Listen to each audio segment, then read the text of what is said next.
มังกัมมัฏฐานังอนิถามิอิมังภาวนานังอธิษฐามิเอานั่งสมาธิเท้าขวาทับเท้าซ้ายมือขวาทับมือซ้ายนั่งตัวตรงอย่าก้มหัวเดินนั่งตัวตรงอย่าก้มหัวชีวิตของเราเกิดมาแล้วเป็นไปตามกรรมเกิดมาแล้วก็สามารถเลือกการกระทำนั้นได้ในพวกเราทั้งหลายเกิดมาแล้วเลือกการกระทำดีเราก็เลือกได้ไม่ดีเราก็เลือกได้สุขเราก็เลือกได้ทุกข์เราก็เลือกได้ผู้ที่มีสติก็สามารถเลือกสิ่งที่เราต้องการนั้นได้ผู้ที่มีสติก็มีความอดทนที่ดำรงตนจะเป็นโจรก็เป็นโจรได้จะเป็นพระอรหันต์ก็ได้ในพวกเราทั้งหลายเมื่อเรามีสติแล้วจะมีความอดทนไปควบคุมเรามีความอยากแต่ไม่ใช่ของเราต้องการวัตถุสิ่งของเขาความอยากเนี่ยเราจำเป็นต้องมีสติที่จะอดทนควบคุมมีสติที่อดทนควบคุมเมื่อเรามีสติอดทนควบคุมเราก็ควบคุมความอยากได้เราก็ทำแต่ความดีได้อยู่กับความดีนั้นได้เพราะความอดทนควบคุมให้เราอยู่ในคูณแห่งความดีเส้นทางแห่งความดีเช่นตื่นแต่เช้าอย่างนี้เราตื่นตี 4เราจะเป็นต้องทนต้องตื่นตี 4เนี่ยเราก็ต้องทนตื่นตี 4ตื่นมาแล้วเราก็จะมาทำวัดสวดมนต์ตื่นมาแล้วเราก็ได้นั่งสมาธินี่แหละความอดทนกำกับกำหนดควบคุมให้กายของเราทำดีให้ความคิดเราคิดถึงแต่ความดีให้วาจาของเราพูดแต่สิ่งที่ดีๆตื่นเช้ามาเราก็พากันสวดมนต์ทำบุญด้วยวาจาคือปากของเราได้ทำบุญด้วยความดีทุกเช้ากายของเราก็ทำความดีทุกเช้าก้มกราบพระพุทธพระธรรมพระสงฆ์ระลึกถึงพระพุทธพระธรรมพระสงฆ์ระลึกถึงพ่อถึงแม่เนี่ยคุณพ่อคุณแม่เนี่ยนี่แหละคือเราทำความดีด้วยกายวาจาใจนี่พวกเราต้องมีนี่ก็คือเรามีสติเราเลือกทำความดีได้เมื่อเราขาดสติเราไม่สามารถเลือกทำความดีได้เดี๋ยวก็ดีเดี๋ยวก็ไม่ดีแต่ไม่พวกเราทั้งหลายเดี๋ยวก็เป็นโจรบ้างเดี๋ยวก็เป็นคนดีบ้างนี่แหละเราขาดสติทำดีก็ไม่ต่อเนื่องทำดีขาดเกินส่วนความไม่ดีนั้นความไม่ดีนั้นเราทำเสมอทุกวันนี่เราต้องมีสติที่จะแก้ไขอารมณ์ของเรานี่เราเกิดมาเนี่ยเขาถามว่าเราเกิดมากี่เมืองเราอยู่กันกี่เมืองมารวมกันที่วัดดอนจันทร์ต่างคนต่างเกิดมาแล้ว ก็เกิดประสบปัญหาเหมือนกันหมดเนี่ยทุกคนที่มาอยู่วัดดอนจานล้วนประสบปัญหาเสมอเหมือนกันหมดเนี่ยอานุภาพที่เราทำกรรมใดที่เราทำไว้เราจะต้องได้รับผลของกรรมนั้นนี่คือเราทำกรรมด้วยตัวเราเองเมื่อเราทำกรรมด้วยตัวเราเองเราต้องย่อมได้รับกรรมเรามีบ้านไม่ได้อยู่กับบ้านเรามีแม่ไม่ได้อยู่ใกล้แม่นี่ก็เป็นกรรมของเราเหมือนเราเอาหมาเอาลูกหมาลูกแมวไปปล่อยยังไม่ถึงเวลาแยกแม่แยกลูกออกจากกันเราก็เอาลูกหมาลูกแมวแยกออกจากพ่อจากแม่แมวแม่หมานะอนุภาพอย่างนี้แหละทำให้เราเกิดผลส่งผลให้เราว่าเกิดคำว่าความทุกข์ในพวกเราทั้งหลายเรามีสติเนี่ยเรามีสติจำเป็นอย่างยิ่งที่จะต้องเลือกเอาเส้นทางความดีมีสติอย่างยิ่งที่จะมอบความดีให้กับชีวิตของเรานะเราจำเป็นอย่างยิ่งต้องมีสติให้กับชีวิตของเราชีวิตของเราเป็นสิ่งจำเป็นเมื่อเราต้องการที่นอนแล้วที่นอนเราก็ต้องการแล้วได้แล้วว่าที่นอนมีที่นอนกินก็มีแล้วใช่ไหมเรียนก็มีแล้วเรียกว่าทั้งกายน่ะมันมีหมดเหลือแต่ใจของเราเนี่ยมันยังไม่มีที่พึ่งพึ่งเราพึ่งได้เห็นไหมพึ่งวัดเราก็พึ่งได้แล้วกายอาหารมันหิวเราก็มีที่พึ่งแล้วเหลือแต่จิตใจของเราเนี่ยไม่มีธรรมะใจของเราไม่มีธรรมะมันจึงอยู่ไม่เป็นสุขนอนไม่เป็นสุขกินไม่เป็นสุขแต่พวกเราใจเราไม่มีธรรมะมันจึงทำให้เราทุกข์ทรมานลำบากในพวกเราใจเรามีธรรมะใจเรามีธรรมะเราจะอยู่เป็นสุขกินเป็นสุขนอนเป็นสุขอยู่มีความสุขแต่พวกเราได้พิจารณาชีวิตของเราเนี่ยมันต้องอยู่ด้วยธรรมนะชีวิตของเราอยู่ด้วยธรรมมันจะเกิดคำว่าความสงบถ้าเราไม่มีธรรมก็ไม่มีคำว่าสงบเราไม่มีธรรมเราก็ไม่มีคำว่าพบความสงบเรามีธรรมเท่านั้นเราจึงจะพบความสงบ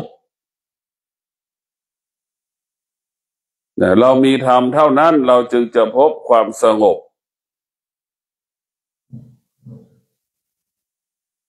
ธรรมก็คือสติ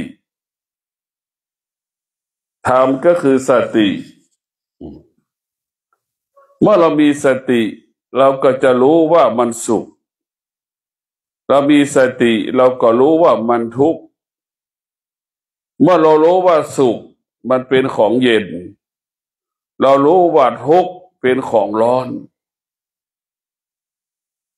เราก็จะรู้แบบนี้และเราก็จะเลือกและเราก็เลือกสุขละทุกข์เพราะเรารู้ว่าสุขมันเป็นของเย็นเราก็จะอยู่กับความเย็นเรารู้ว่าทุกข์มันเป็นของร้อนเราก็ละมันเราก็หนีมันปล่อยมันวางมันไปเราไปใกล้ความสุขสุขก็คือธรรมธรรมก็คือความอดทนเมื่อเรามีความอดทนเราก็มีความสุขเช่นเราไปทำงานเรามันไปทำงานแล้วได้เงินเรามีความสุขในพวกเราทั้งหลายเราทำงานแล้วมีความสุขนี่แหละเราได้เงินก็มีความสุข เรามีเรามีธรรมเมื่อเรามีธรรมแล้วก็เป็นการมอบความสุขให้กับตัวเราเองพวกเราต้องพิจารณาเมื่อเรามีธรรมแล้วเราคิดเราพูดเราแสดงออกก็ล้วนเป็นประโยชน์เกิดประโยชน์ทั้งสิ้นแก่ตนเองและบุคคลอื่นๆ บุคคลที่มีธรรมก็จะมีสติอยู่กับกายมีสติรู้กายเช่นเรานั่งสมาธิเราก็รู้ว่าเรานั่งสมาธิคือจะนั่งตัวตรงเราจะไม่ก้มหัวเรามีสติรู้ตลอดเวลาเรามีสติรู้คนที่ขาดสติในการนั่งสมาธิก็นั่งหลับสับประงกคนที่ขาดสติก็นั่งหลับสับประงกโยกไปโยกมานั่นคือนั่งหลับไม่ใช่นั่งสมาธิคนที่มีสตินั่งสมาธิจะนั่งตัวตรงแต่นั่งสมาธิคือนั่งตัวตรงจะไม่สับประงกนั่งมีสตินั่งสมาธิแล้วจะนิ่งเราก็มีความสุขกับการนั่งสมาธิเราก็มีความสุขกับความสงบที่มันปรากฏในสติได้จะทำให้เราเป็นคนเราจะเป็นคนได้เพราะเรามีสติหมามันขัดมันไม่มีสติมันจึงเป็นหมาไก่มันไม่มีสติมันจึงเป็นไก่ควายมันไม่มีสติมันจึงเป็นควายคนไม่มีสติก็เป็นควายคนที่ไม่มีสติก็เป็นไก่คนที่ไม่มีสติก็เป็นงัวเป็นควายในพวกเราทั้งหลายเราจะเห็นได้ว่าคนนั้นมีสติกำกับได้กำหนดได้ควบคุมได้สั่งนั่งได้สั่งเดินได้ยืนได้ทำได้ทุกอย่างนั่นแหละคนที่มีสติคนที่ขาดสติก็คือคนบ้าสั่งนั่งก็ไม่รู้นอนก็ไม่รู้กินก็ไม่รู้อยู่ก็ไม่รู้อยู่เหนืออยู่ใต้มันไม่รู้ทั้งสิ้นนั่นแหละคนขาดสติก็คือเป็นผู้ไม่รู้เหมือนคนบ้าคนที่มีสติก็เหมือนคนที่ปกติทั่วไปถามว่ากินข้าวหรือยังเขาก็รู้ว่ากินแล้วนี่แหละคนบ้าถามว่ากินข้าวหรือยังมันก็ไม่รู้ไม่ตอบไม่พูดนั่นแหละเพราะเขาไม่มีสติเพราะฉะนั้นคนที่มีสติก็ดำรงตนเป็นประโยชน์ต่อครอบครัวของตนเองเช่นลูกทุกคนมีสติก็เกิดประโยชน์ต่อพ่อต่อแม่เกิดประโยชน์ต่อครอบครัวลูกคนไหนขาดสติก็ทำลายครอบครัวเบียดเบียนครอบครัวทำให้ครอบครัวเกิดความทุกข์ทำให้ครอบครัวเกิดความว่าลำบากกายลำบากใจ ตลอดเวลาแต่พวกเราต้องมีสติว่าเราจะเป็นคนหรือเราจะเป็นสัตว์ถ้าเราเป็นคนก็ไม่ต้องสร้างภาระให้กับครูพี่เลี้ยงเราเป็นคนก็ไม่ต้องสร้างภาระให้กับเพื่อนรอบตัวเราทั้งหลายเราต้องมีสติพิจารณาว่าชีวิตของเรานั้นเรามีสติในการดำเนินชีวิตดังที่ได้กล่าวว่าเรามีสติเราจะอยู่ในคุณแห่งความดีเส้นทางแห่งความดีอยู่ในเขตของความดีคนที่มีสติจะไม่ถูกตำหนิคนที่มีสติก็จะรับผิดชอบหน้าที่ที่ได้รับมอบหมาย ตรงกันข้ามคนที่ขาดสติก็ถูกตำหนิไม่รับผิดชอบหน้าที่ที่ได้รับมอบแล้วถึงทำไม่ตรงต่อเวลาคนที่มีสติรับผิดชอบและก็ทำงานตรงต่อเวลาที่ได้รับมอบหมายคนที่ขาดสตินั้นจะทำงานแต่ไม่ตรงต่อเวลาคนที่ขาดสติก็ทำงานตามใจตนเองคนที่มีสติทำงานตามกฎเกณฑ์กติกาที่เราบัญญัติให้กับตนเองเช่นเรามีสัจจะเราจะตื่นแต่ตีห้าอย่างเงี้ยเรามีสัจจะเราจะตื่นตั้งแต่ตีสี่นี่แหละเรามีสัจจะเราจะตื่นมาแล้วเราจะทำวัดสวดมนต์เรามีสัจจะตื่นมาแล้วเราจะกวาดวานลานวัดทำความสะอาดอันนี้แหละสัจจะพวกเรามันมีพลังและมันมีอานุภาพสัจจะบารมีนี่สำคัญที่สุดให้พวกเราได้พิจารณาว่าบุญก็คือการมีสัจจะก็เป็นบุญเราจะได้บุญมากเมื่อเราทำตามสัจจะผลบุญก็เกิดเหมือนเราตื่นเช้าเราให้สัจจะเราจะปลูกลำไย5 ต้นเราให้สัจจะว่าทุกวันเราจะรดน้ำลำไยเวลา5 โมงเย็นเราจะมีสัจจะเดี๋ยวเมื่อเราทำไปลำไยมันออกลูกนั่นแหละผลของสัจจะผลของสัจจะทำให้เกิดความดีงามในพวกเราทั้งหลายคนที่มีสติก็จะมีสัจจะตื่นตรงต่อเวลานอนตรงต่อเวลากินข้าวรับประทานอาหารทุกอย่างตรงต่อเวลาที่เรากำหนดตกลงกันว่าเราจะกินข้าวกี่โมงเดี๋ยวเราจะตกลงแบบนั้นในพวกเราทั้งหลายชีวิตของเราอยู่ภายใต้การเปลี่ยนแปลงเหมือนความแก่ที่มันเกิดขึ้นกับชีวิตของเราทุกลมหายใจความแก่มันค่อยๆสะสมจนที่เราเกิดมาแก่โดยไม่รู้สึกตัวเห็นไหมนี่เราแก่ในความแก่ก็เกิดความเสื่อมในความแก่ก็เกิดคำว่าความเจ็บเห็นไหมมันมาพร้อมกันหมดในความเจ็บก็มาพร้อมกับความเจ็บป่วยมากป่วยน้อยป่วยหนักเห็นไหมนี่พวกเราทั้งหลายแก่นั้นเสมอกันแต่เจ็บป่วยไม่เสมอกันบางคนเจ็บนานบางคนเจ็บน้อย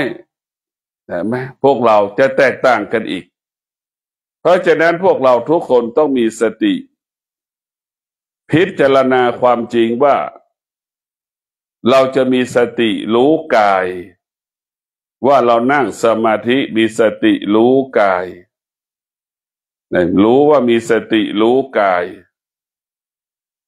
นั่งสมาธิอยู่เรามีสติรู้กาย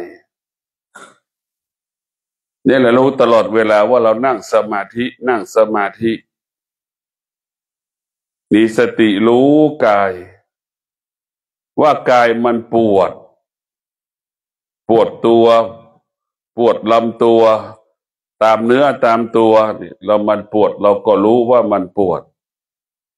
ในพวกเราทั้งหลายเรามีสติพิจารณาชีวิตของเราร่างกายของเราจำเป็นต้องอาศัยธรรมบอกเลยว่ามนุษย์จะต้องอาศัยธรรมสัตว์จะต้องอาศัยธรรมชาติมันต่างกันเลยในพวกเราสัตว์นานาชนิดจะอาศัยธรรมชาติมนุษย์จะต้องอาศัยธรรมะอยู่กับธรรมะกินกับธรรมะนอนกับธรรมะตลอดกาลเวลาธรรมะนี่แหละจะทำให้เรานั้น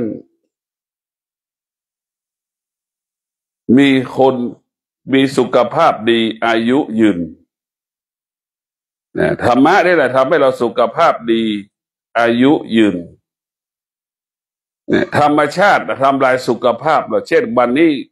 ความหนาวเย็นเริ่มต้นในวันนี้เราสัมผัสได้ความหนาวเย็นมันปรากฏ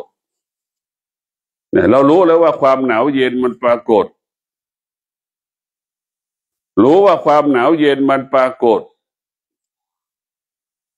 เนี่ยแล้วบางคนก็เป็นภูมิแพ้ก็เกิดอาการเจ็บป่วยความเจ็บป่วยก็เกิดขึ้นบางคนกับฤดูหนาวที่มันปรากฏในพวกเราต้องพิจารณาโรคสารพัดโรคเกิดพร้อมฤดูหนาวโรคสารพัดโรคเกิดกับพร้อมกับฤดูร้อนโรคสารพัดโรคเกิดพร้อมกับฤดูฝนเนี่ยสามฤดูเนี่ยมันเป็นพาหนะของโลกเป็นเหตุให้เกิดโรคเราก็รู้แล้วว่าฤดูฝนฤดูร้อนฤดูหนาวฤดูฝนเนี่ยฤดูร้อนฤดูหนาวฤดูฝนเนี่ยสุขภาพเราแข็งแรงหรือไม่แข็งแรงเราจะรู้ได้นะเราจะรู้ได้เลยว่าแข็งแรงไม่แข็งแรงร่างกายจะสมบูรณ์เราก็รู้ได้ในพวกเราต้องพิจารณานี่เราอยู่กับการเปลี่ยนแปลงเรามีสติเราต้องรู้เรื่องการเปลี่ยนแปลงสิ่งที่เปลี่ยนแปลงจงเข้าใจว่าเป็นธรรมชาติทั้งสิ้นสิ่งที่เปลี่ยนแปลงล้วนเป็นธรรมชาติทั้งสิ้นให้เราเข้าใจอย่างนี้อะไรที่ไม่เปลี่ยนแปลงล้วนเป็นธรรมะทั้งหมดอะไรที่ไม่เปลี่ยนแปลงเป็นธรรมะทั้งหมดนะให้เราเข้าใจอะไรที่มันไม่เปลี่ยนแปลงเป็นธรรมะทั้งหมดเราก็ต้องรู้ว่าสัตว์จำนวนมากของโลกอาศัยอยู่ในป่าเราเรียกว่าธรรมชาติปลาจำนวนมากก็อยู่ในแม่น้ำสัตว์จำนวนมากก็อยู่ในป่าในเขาเห็นไหมแต่คนจำนวนมากก็อยู่ในไม่ได้อยู่นอกป่าเรียกว่าสัตว์อาศัยธรรมชาติมนุษย์ทั้งหลายต้องอาศัยธรรมะมนุษย์คนไหนที่อาศัยธรรมะมนุษย์ก็เป็นคนที่ประเสริฐมนุษย์คนไหนที่อยู่กับธรรมชาติอาศัยธรรมชาติก็เป็นคนที่เหมือนงัวเหมือนควายมีชีวิตไม่แตกต่างจากสัตว์หยุดยั้งความรู้สึกไม่ได้ยับยั้งความคิดไม่ได้ตามใจตัวเองตามใจนั่นคือพ่ายแพ้ใจตัวเองธรรมชาติมันจะตามใจเหมือนงัวเหมือนควายมันอยากจะอยู่ตรงไหนมันก็อยู่อยากนอนตรงไหนมันก็นอนมันบอกไม่ได้ว่ามันจะนอนอีกไปเดินไปอีก10 กิโลจะนอนเนี่ยมันบอกไม่ได้แต่มนุษย์เราบอกได้ไหมมนุษย์เรามีสติเพราะอาศัยธรรมะกำกับกายเราว่าเราจะเดินทางเนี่ยเราจะเดินทางเราจะเดินทางไปเราก็รู้ว่าจะเดินทางให้10 กิโลเราก็จะรู้ของเราว่าเดินทางได้10 กิโลเราจะกำหนดได้เราก็สามารถรู้ได้ในพวกเราทั้งหลายรู้ได้ด้วยแต่งัวควายไม่สามารถกำหนดว่าจะเดิน10 กิโลได้5 กิโลได้มันไม่รู้นี่แหละมนุษย์มันอาศัยธรรมะมาพัฒนางัวควายช้างม้าสัตว์นานาชนิดอาศัยธรรมชาติเป็นผู้พัฒนาเนี่ยสมัยมนุษย์ดั้งเดิมอยู่กับธรรมชาติก็เริ่มธรรมชาติเป็นครูเป็นอาจารย์ของมนุษย์ยุคแรกๆมนุษย์ก็ดีสัตว์ก็ดีก็เหมือนกันพอฤดูหนาว3-4 ฤดูนี่สมัยมนุษย์โบราณมันก็จะหาวิธีการอยู่ในถ้ำเมื่อเจอฝนเราก็รู้ว่าฤดูฝน มันตกเราก็จะหาวิธีการอยู่ในถ้ำอยู่ในถ้ำหนาวก็อยู่ในถ้ำฝนตกก็อยู่ในถ้ำนี่แหละคือถ้ำก็เป็นบ้านของมนุษย์ยุคแรกๆถ้ำก็เปรียบเสมือนผ้าห่มของคนมนุษย์ยุคแรกๆของโลกพวกเราทั้งหลายบ้านก็เปรียบเสมือนล่มผ้ายางกันฝนนั่นแหละนะแรกๆของโลกมันก็เป็นหลบกันไม่ว่าสัตว์ก็ดีไม่ว่ามนุษย์ก็ดีจะเป็นเช่นนั้นนะมนุษย์ทั้งหลายเนี่ยเป็นผู้ที่ว่าพอมันเจริญขึ้นมนุษย์ก็เรียนรู้พัฒนามนุษย์กับสัตว์แตกต่างกันเพราะเกิดว่าธรรมะนี่แหละอดทนนี่ความอดทนนั้นเป็นธรรมะที่พัฒนาชีวิตเปลี่ยนแปลงชีวิตจากคนยากจนก็กลายเป็นคนที่มีกินมีใช้จากคนไม่มีกินมีใช้มีความอดทนก็มีเหลือกินเหลือใช้เห็นไหมจากคนที่มีความอดทนก็เพิ่มรายได้ก็เพิ่มขึ้นเหลือกินเหลือใช้ก็ได้มีแบ่งปันได้แบ่งปันเนี่ยเหมือนเรามาอยู่วัดดอนจันทร์ก็อาศัยโยมที่มีความอดทนนั่นแหละแบ่งปันผลความสำเร็จของความอดทนให้เราได้กินเนี่ยเขาทำงานและมีความสำเร็จในการทำงานนี่คือเป็นสิ่งสำคัญที่สุดในพวกเราต้องมีสติพิจารณาเรามีสติในการภาวนามีสติในการเดินจงกรมมีสติรู้ว่านั่งว่าเดินนี่แหละคือธรรมะให้รู้เรื่องกายนี่แหละมีสติอยู่กับกายมีสติอยู่กับจิตมีสติอยู่กับกายมีสติอยู่กับจิตให้จิตรู้กายให้จิตรู้ลมหายใจเข้าเรานั่งหงุดหงิดเราก็รู้ในพวกเราทั้งหลายหงุดหงิดเราก็รู้แต่เรานั่งหงุดหงิดเราก็รู้เรารู้เลยว่าเราหงุดหงิดเราต้องพิจารณาชีวิตของเราถ้าเราไม่พัฒนาชีวิตของเราใครจะพัฒนาชีวิตของเราเพราะฉะนั้นตนแลเป็นที่พึ่งแห่งตนเป็นหลักการพัฒนาเราจะต้องพัฒนาตนเองด้วยตัวเราเองตนแลเป็นที่พึ่งแห่งตนนี่แหละคือหลักการพัฒนา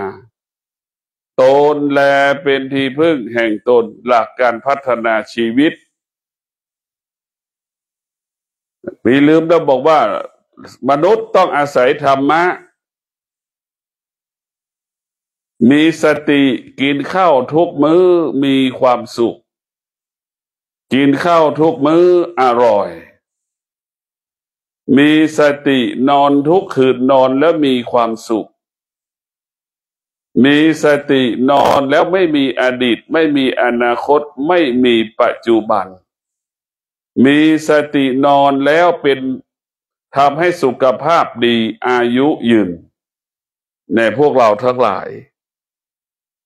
มีสติทำให้เราสุขภาพดีอายุยืนถ้าเรามีสติคนที่ขาดสตินั้นทำงาน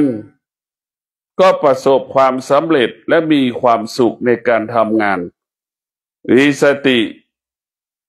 ก็มีความสุขในการปฏิบัติหน้าที่ในพวกเราทั้งหลายเรามีความสุขเรามีความสุขในการทำงานในการปฏิบัติหน้าที่นั่นแหละคือเรามีสติชีวิตของเราถ้าเราไม่เอาธรรมแล้วจะเอาอะไรธรรมก็เปรียบเสมือนทองคำธรรมะก็เปรียบเสมือนเครื่องประดับชั้นหนึ่งของโลกธรรมชาติก็เปรียบเสมือนขี้ของเน่าของเหม็นนั่นคือธรรมชาติในพวกเราทั้งหลายคือธรรมชาติทั้งระบบ มันเป็นของเน่าของเหม็นมันเปลี่ยนแปลงเหมือนไก่หนึ่งตัวเนี่ยมันจะเริ่มมีกลิ่นเบาๆกลิ่นแรงๆที่เน่าเหม็นจนถึงที่สุดกลิ่นเน่าเหม็นไม่มีเห็นไหมนี่แหละคือธรรมชาติมันเปลี่ยนแปลงไก่ตัวเดิมนั่นแหละแต่คำว่าเน่าเหม็นที่เราไปดมยังไม่มีกลิ่นเหม็นเลยเพราะอะไรเนี่ยมันเชื่อว่าธรรมชาติมันเปลี่ยนแปลงเราไปดูน้ำนี่เราเอาไปต้มน้ำก่อนต้มน้ำมันจะเย็นพอเราต้มแล้วมันร้อนพอเราเอาทิ้งไว้แล้วมันก็เย็นนั่นแหละคือธรรมะมันจะคงสภาพเดิมในพวกเราทั้งหลายธรรมะมันคงสภาพเดิมตลอดเวลาเนี่ยธรรมะมันคงสภาพเดิมตลอดการเวลาธรรมะมันคงสภาพเดิมเหมือนน้ำดูสระน้ำเนี่ยมาไปต้มร้อนเห็นไหมพออาทิตย์ไว้สักครึ่งชั่วโมงมันก็เย็นสู่สภาพเดิมธรรมะหมายถึงว่าไม่เปลี่ยนแปลงธรรมะคงสภาพเหมือนคุณสมบัติของน้ำก็คือเย็นนะพวกเราทั้งหลายธรรมะคุณสมบัติของธรรมชาติมันเปลี่ยนแปลงก็เหมือนไก่พอมันตายแล้วมันจะมีกลิ่นเน่าเบากลิ่นเหม็นหนักเห็นไหมเราจะเห็นว่ามันหนักมันเบานะ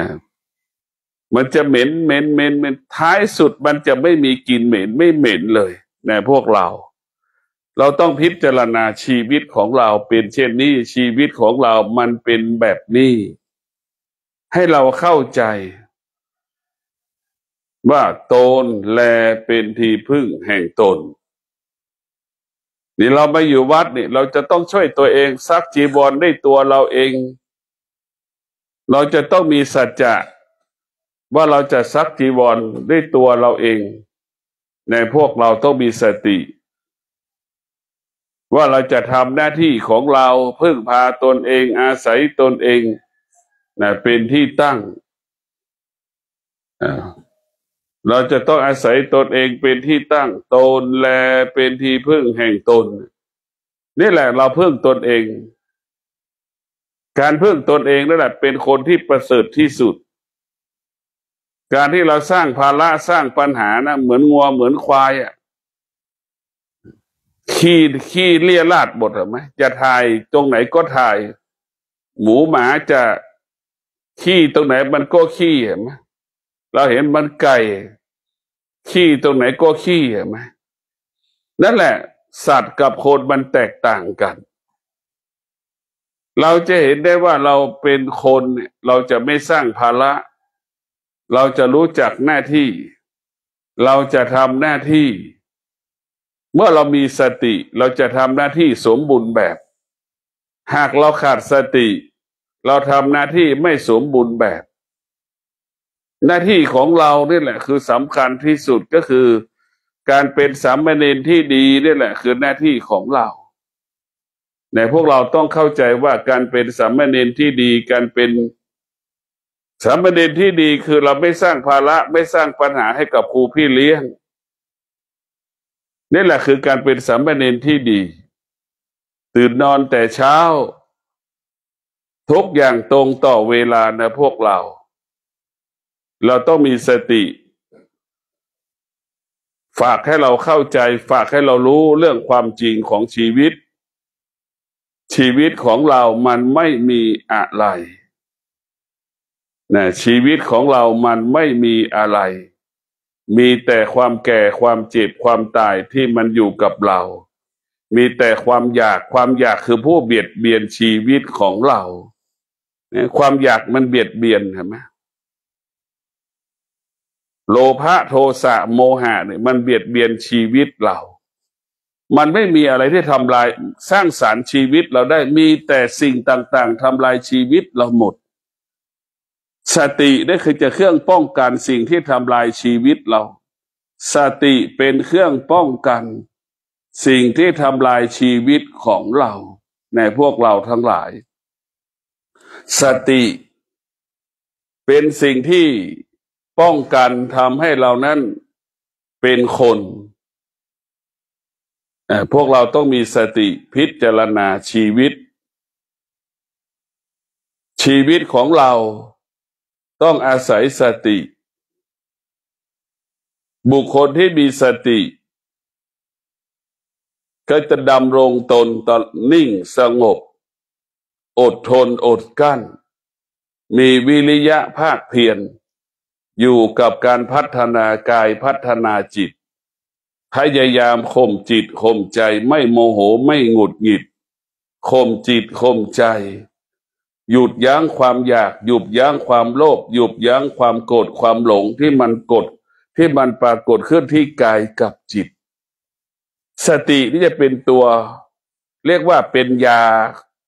ป้องกันเชื้อไวรัสชั้นหนึ่งเมื่อเรามีสติเราจะไม่ติดเชื้อไวรัสหากเราขาดสติเราก็จะติดเชื้อไวรัสมันก็อยู่ตรงนี้แหละพวกเราสติเท่านั้นจะทำให้เราเป็นคนที่มีคุณภาพสติเท่านั้นจะทำให้เราเป็นคนที่ประเสริฐสติเท่านั้นจะทำให้เราเป็นคนที่งดงามสติเท่านั้นจะทำให้เราเป็นคนที่ดีที่สุดสติเท่านั้นจะทำให้เราเป็นคนดีที่สุดถึงเวลาแล้วที่เราจะออกจากสมาธินั่งตัวตรงนั่งตัวตรงนั่งตัวตรงให้เรามีสติพิจารณา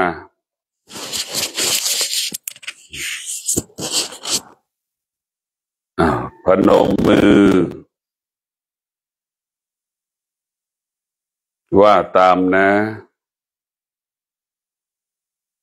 ข้าพเจ้า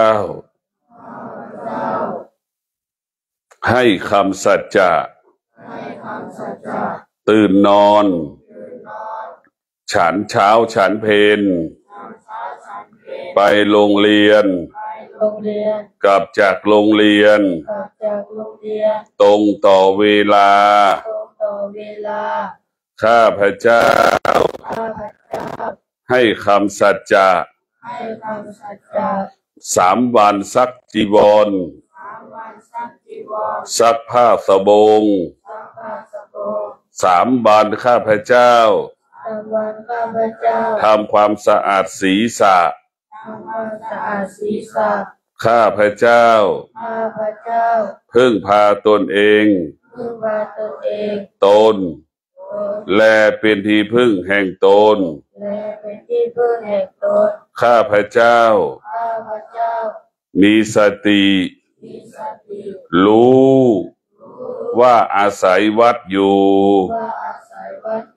ข้าพเจ้าจะไม่ทำลายสถานที่วัตถุสิ่งของนานาชนิดข้าพเจ้า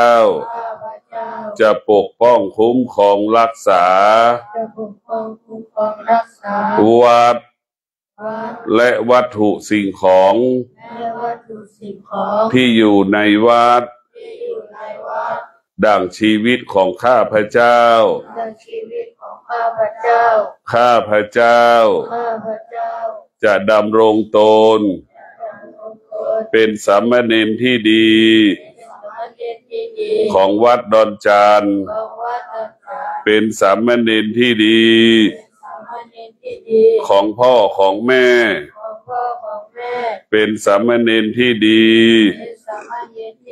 ของคุณครูตั้งมั่นตั้งใจศึกษาเล่าเรียนตั้งมั่นตั้งใจดำรงตนมีสติมีสัจจะมีวิริยะมีขันติน้อมนำเอาสติสัจจะวิริยะขันติกำกับชีวิต ำกับชีวิตศึกษาเล่าเรียนจึงเกิดคำว่าชนะสำเร็จมีสติมีสัจจะมีวิริยะมีความอดทนจึงเกิดคำว่าสำลิดผลชีวิตข้าพเจ้าต้องพึ่งพาธรรมะชีวิตข้าพเจ้าจึงสงบสุขชีวิตข้าพเจ้ามีสติมีสัจจะมีวิริยะมีความอดทนชีวิตข้าพเจ้าบรรลุเป้าหมายข้าพเจ้าขอมีสติดำรงตนด้วยสติทุกขณะลมหายใจเมื่อมีสติจะเป็นผู้อดทนเมื่อมีสติเป็นผู้มีวิริยะภาคเพียรเมื่อมีสติคิดดีพูดดีทำดีทุกลมหายใจเมื่อมีสติสำรวมกายวาจาใจทุกลมหายใจทำดีด้วยกายทำดีด้วยใจทำดีด้วยวาจาทุกเช้าข้าพเจ้าเอากายสวดมนต์นั่งสวดมนต์